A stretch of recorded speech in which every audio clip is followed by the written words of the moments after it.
Kapag ito'y natikman nyo, itatanong nyo, bitso-bitso ba ito? With ham and cheese nga kasi ang palaman. Ang bitso-bitsyong pinasosyal ay talagang nakakapaglaway.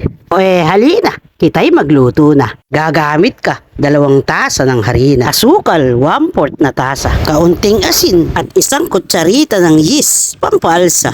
Ayat tubig, kalahating tasa. Ayat haluin mo muna para yung mga sangkap malusaw, hindi ba? Para sa mabangong amoy niya, konting vanilla, maglagay ka. At 1 itlog, pampalambot sa tinapay niya. Iba-iba nga pala ang ating harina. Kapag medyo matakaw sa tubig, magdagdag ka. Tatansyahin mo na lang ang tamang paglalagay. Ay, naniniwala ka ba? Ang mahusay na kusinera, magaling manansya.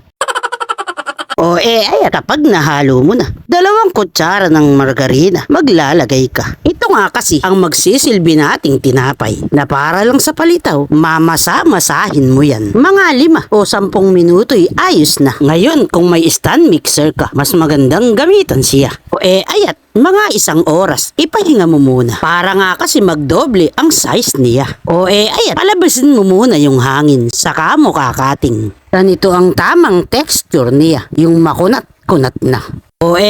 Puputol-putulin mo na. Papalamanan mo nga kasi siya. Ay pwede namang walang palaman. Pero kung gusto mo ng special, lalagyan natin ng ham and cheese iyan. Yung haba nga pala niya ay depende sa gusto mong size niya. Papatagin mo lang, tapos iyon ang palalamanan. Ganyan lang tapos uulit-ulitin mo lang hanggang sa mapalamanan mo lahat ng iyong tinapay. At pirituhin mo na. Dito sa kawali, mantika, magpapainit ka. Basta, sa mahinang apoy lang ha. Bibiling-bilingin mo hanggang sa makuha mo yung tamang kulay niya. Golden brown ba? Ganyan lang tapos bubudburan mo ng asukal. May bitso-bitso ka ng malinamnam. Bitso-bitsyong kakaiba.